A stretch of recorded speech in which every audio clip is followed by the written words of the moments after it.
Back on the Mac, we are going to do the same thing as we've done on Windows, but rather than using command line, we're going to use the terminal. So we go to the Spotlight, start typing terminal. As you can see, the first item pops in. We click on that terminal item. Let's resize the window a little bit so that we can see what happens in our editor. If I just move it to the right a little bit, we've got our project structure here. Now, the first thing we need to do is to navigate to our dbase directory. I've got a path here, that's why I've moved the the terminal window a little bit lower so I can see it. Obviously, this path will be different on your system. Make sure that whatever path you type in here obviously takes you to this dbase folder. We do it exactly the same way as we've done on the Windows. CD, the same applies to the Linux, /volumes in my case, storage, sites, shopping -list, then /, and inside of the shopping list directory, we've got this dbase folder. So dbase and hit enter. Now, in order to check what's inside of this directory, we type ls. And again, the same thing will apply to Linux. On Windows, as you may remember, we typed dir.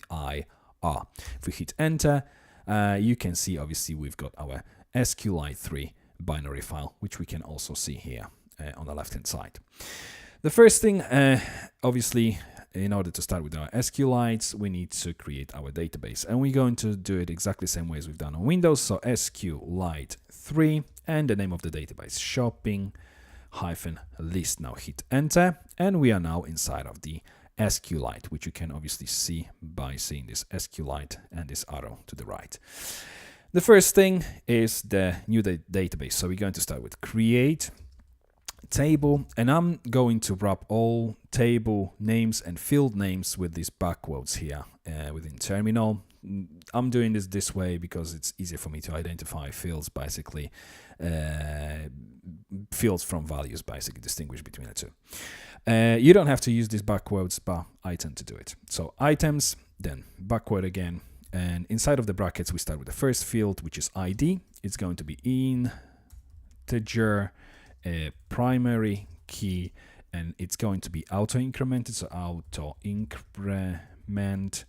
Then comma, the next field is item, and this one will be varchar with 50 characters maximum.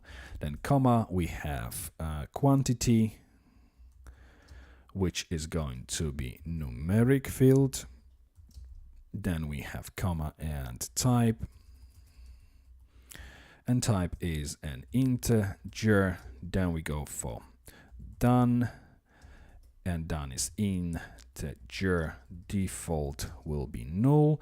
Done is basically going to indicate whether the specific item has already been added to our basket or not, has been purchased, or whatever you may interpret this specific field by. It's going to be null by default. If it's been completed, obviously it's going to change to 1. And we will be using a checkbox to indicate this. Done. So after done, we have date. And date is a timestamp with the default value of current _ timestamp. Then close the bracket, semicolon, hit enter.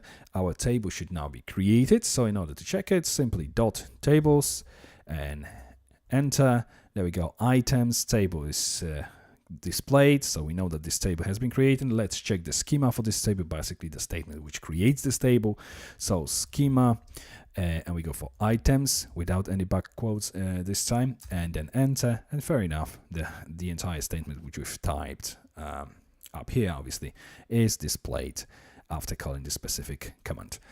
Okay, the next table is table types. So create table types, and we are going to use ID again, integer, which is the primary key, column in this table, and then auto incremented again, auto increment, which will make sure obviously that all records have its ID automatically generated based on the value from the previous and incremented by 1.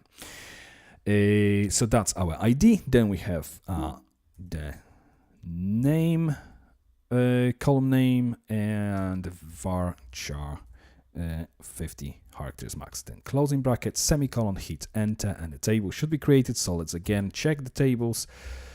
dot tables. There we've got items and types. And again, we can check the schema for this table, schema for types, and the statement which we've previously typed is now displayed here.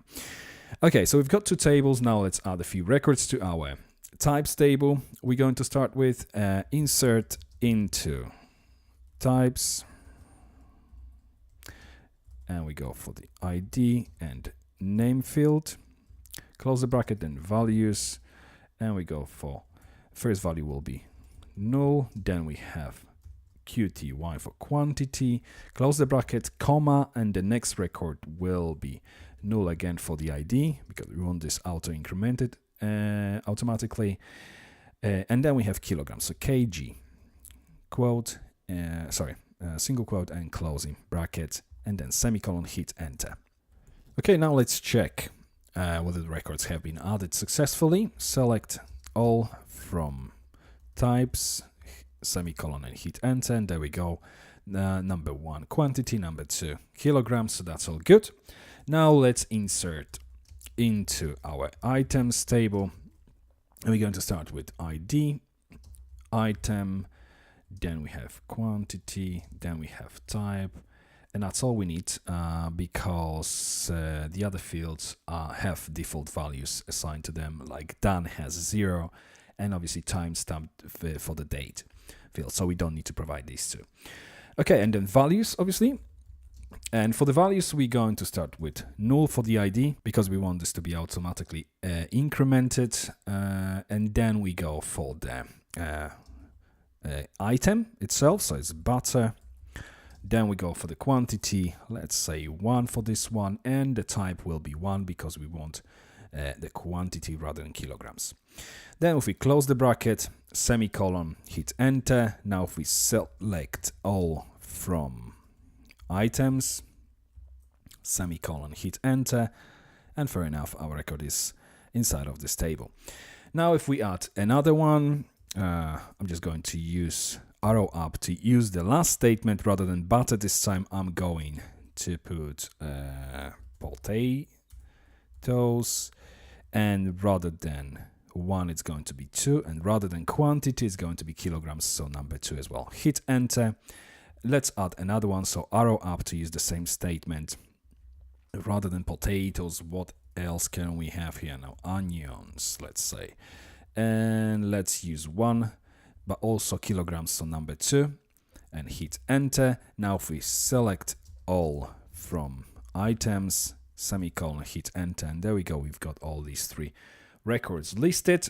Now if we are all good with the database and the records inside of the tables, we can quit the table, so dot quit and hit enter, and now we are back inside of the dbase folder. Our database has now been created. If we go back to our editor, you can see automatically the new database automatically pops in. Now that we are actually done with creating a database, we can remove this SQLite binary file because we will no longer need it, unless of course you will still want to add new tables and records manually.